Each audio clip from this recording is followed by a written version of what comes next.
আজকে চলে এসেছে কিছু শর্ট কোয়েশ্চেন আনসার নিয়ে, যেগুলো অবশ্যই খুবই ইম্পর্টেন্ট। এরকম অনেক কোয়েশ্চেন আনসার নিয়ে আসবো। তো প্রথম যেটা আমার এখানে প্রশ্ন, সেটা হচ্ছে যে কোনটি প্রকৃত ফল? অপশান এ আনারস, অপশান বি আপেল, অপশান সি আম, অপশান ডি হচ্ছে কাঁঠাল। তো তোমরা অবশ্যই কমেন্ট করতে থাকো, তাহলে নিজেদেরও প্র্যাকটিস হবে। কোনটি প্রকৃত ফল? আনারস, আপেল, আম, কাঁঠাল। এবার এর জন্য আমাদের জানতে হবে কিন্তু প্রকৃত ফল কাকে বলে। এই প্রকৃত ফল কাকে বলে এর ডেফিনেশনটা আমি কিন্তু নেক্সট দিন নিয়ে আসবো। যারা এখনও ফলো করোনি, এটাকে ফলো করো, চ্যানেলটাকে সাবস্ক্রাইব করো। তাহলে এখানে প্রকৃত ফল হয়ে যাবে আম। নেক্সট প্রশ্ন, তেজপাতা কী ধরনের পত্র? তেজপাতা কী ধরনের পত্র?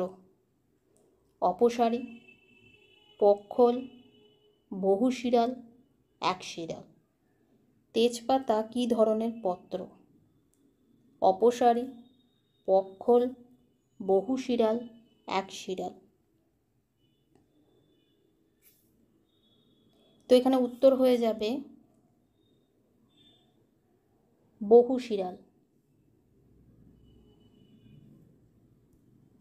পরবর্তী প্রশ্ন, গুচ্ছিত ফলকে কি বলে?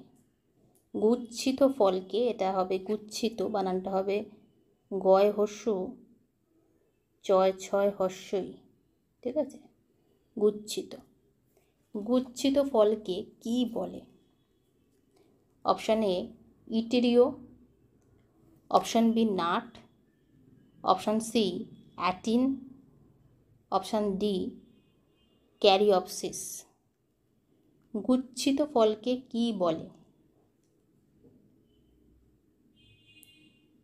অবশ্যই চেষ্টা করতে থাকো তোমরা। গুচ্ছিত ফলকে বলা হয় ইটেরিও। নেক্সট, বাঁশ কী ধরনের কাণ্ডের উদাহরণ? বাঁশ কী ধরনের কাণ্ডের উদাহরণ? গম্বুজাকার কাণ্ড, অশাক কাণ্ড, পিরামিডাকার কাণ্ড, নাকি তৃণকাণ্ড? তৃণকাণ্ডটা পরের পেজে চলে গেছে। তো বাঁশ কী ধরনের কাণ্ড বা কাণ্ডের উদাহরণ? বাঁশ কী ধরনের কাণ্ডের উদাহরণ? গম্বুজাকার কাণ্ড, অশাক কাণ্ড, পিরামিডাকার কাণ্ড, তৃণকাণ্ড। অবশ্যই তোমরা নিজেরাই চেষ্টা করো। উত্তরটা হয়ে যাবে তৃণকাণ্ড। এই যে তৃণকাণ্ড, বাঁশ হলো তৃণকাণ্ড, ঠিক আছে? পঞ্চম ক্রেনিয়াল স্নায়ু হলো, পঞ্চম ক্রেনিয়াল, ঠিক আছে? 12 জোড়া ক্রেনিয়াল নার্ভ বা ক্রেনিয়াল স্নায়ু আছে। সুষুম্না স্নায়ু আছে 31 জোড়া। আমাদের এটা কিন্তু বারবার মনে রাখতে হবে, ক্রেনিয়াল স্নায়ু হচ্ছে 12 জোড়া, কখনো 12টি লিখে আসবে না, সবসময় হচ্ছে 12 জোড়া। আর যদি দেখি সুষুম্নীয় স্নায়ু, তাহলে সেটা হয়ে যাবে 31 জোড়া। সুষুম্না স্নায়ু 31 জোড়া, ঠিক আছে? তাহলে সেই 12 জোড়ার মধ্যে পঞ্চম ক্রেনিয়াল স্নায়ু কোনটা? ফেসিয়াল, ট্রাইজোমিনাল, ভেগাস, নাকি অপটিক? কোনটা হবে?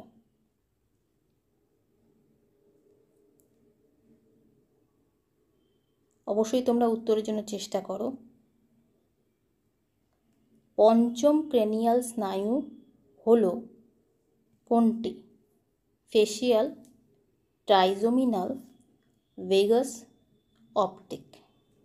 উত্তরটা হয়ে যাবে ট্রাইজোমিনাল।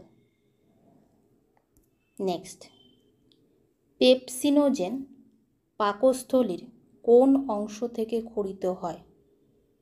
পেপসিনোজেন পাকস্থলীর কোন অংশ বলতে পারো, বা কোন গ্রন্থি থেকে খরিত হয় সেরকমও বলা যেতে পারে। অংশ বলতে কোথা থেকে খরিত হয়, টায়ালিন, পাইলোরিক, কার্ডিয়াক, পেপটিক। তো যেহেতু পেপসিনোজেন নামটার সঙ্গেই একটা মিল আছে, তার মানে এখানে উত্তরটা হয়ে যাবে কি বলতো, peptic.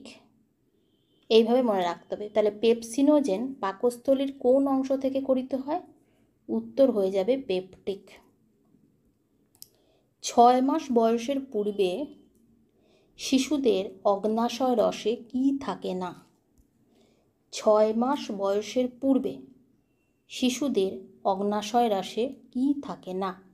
Option A amylase, option B fatty acid, option C ptyalin, option D pepsin. উত্তর হয়ে যাবে অ্যামাইলেজ। আমরা জানবো যে অ্যামাইলেজের কাজ কি, ঠিক আছে। অপশান এ হচ্ছে অ্যামাইলেজ উত্তর হয়ে যাবে। মানুষের সুষুম্না কাণ্ড থেকে উৎপন্ন স্নায়ুর সংখ্যা কত? মানুষের এইটাই সবাই ভুল করে এই কোশ্চেনের আনসারটা, যে মানুষের সুষুম্না কাণ্ড থেকে উৎপন্ন স্নায়ুর সংখ্যা কত। প্রত্যেকে ভুল করে এই 31টি, কেউ 3100 এরকম করে আসে। সবসময় মনে রাখতে হবে 31 জোড়া। সবসময় মনে রাখতে হবে সুষুম্না কাণ্ড থেকে যে স্নায়ু উৎপন্ন হয় সেটা 31 জোড়া, এবং তার নামগুলোও কিন্তু মনে রাখতে হবে। আমি কিন্তু নেক্সট দিন বলে দেবো কী কী নাম হবে।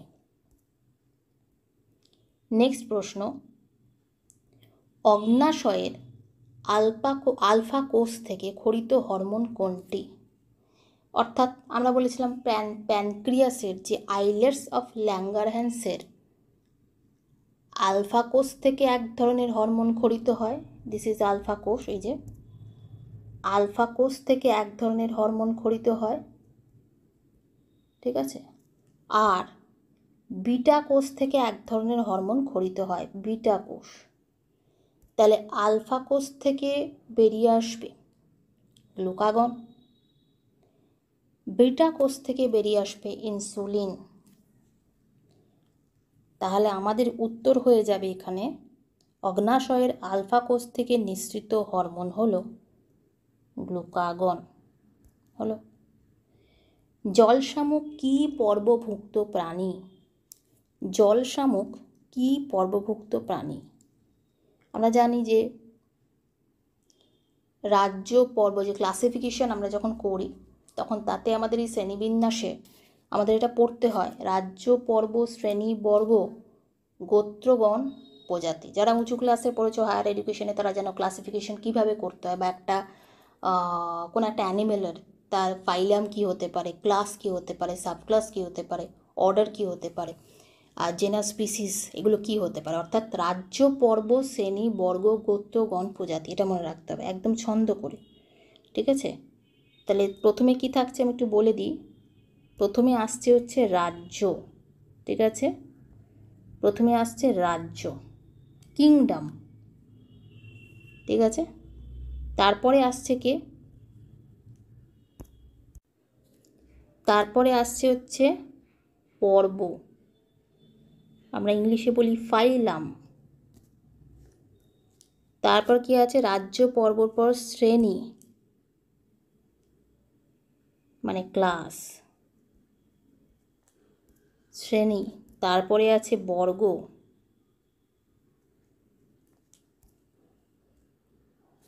তারপরে আছে গোত্র, বর্গ মানে অর্ডার, গোত্র। তারপরে আছে গণ, গণ। তারপরে গণ মানে জেনাস। তারপরে আছে প্রজাতি বা স্পিসিস যেটাকে বলে।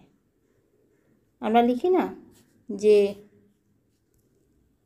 হিবিস্কাস রোজাসাইনেন্সিস, জবার বিজ্ঞানসম্মত নাম আমরা বলি হিবিস্কাস রোজাসাইনেন্সিস। তাহলে এই হিবিস্কাস আর রোজাসাইনেন্সিস এটা হচ্ছে জেনাস আর স্পিসিসের মধ্যে পড়ে গেল, ঠিক আছে।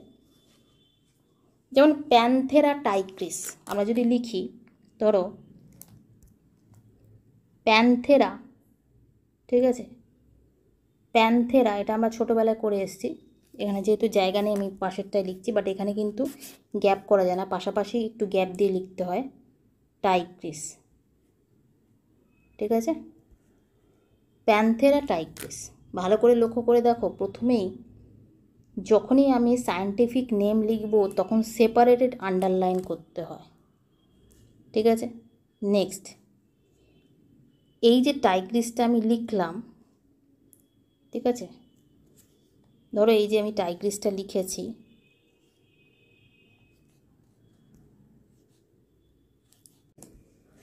টাইগ্রিস, ঠিক আছে। একটা হচ্ছে সেপারেটেড আন্ডারলাইন, দুই হচ্ছে যখন জেনাসটা লিখছি, মানে গণটা লিখছি, মানে এটা হচ্ছে গণ আমাদের, ঠিক আছে। এই গণটা যখন লিখব তখন কিন্তু এটা প্রথম অক্ষরটা ক্যাপিটালে, কিন্তু প্রজাতি স্পিসিসটা যখন লিখব তার প্রথম অক্ষরটা সবসময় স্মলে হবে, এই যে স্মল অক্ষরে সবসময় প্রজাতিটা হয়। তাহলে একটা হচ্ছে সেপারেটেড আন্ডারলাইন, দুটো জিনিস মনে রাখো। আর দুই হচ্ছে স্পিসিস যখন লিখব তখন স্মল টি দিয়ে। আর এটা কিন্তু এরা যেহেতু জায়গা নেই তাই কিন্তু এই টাইগ্রিসটা কিন্তু এইখানে চলে যাবে, মানে এর পাশে, ঠিক আছে, এর কোনো গ্যাপ নেই, এইখানে একসাথে লিখতে হবে, প্যান্থেরা টাইগ্রিস, বুঝে গেল।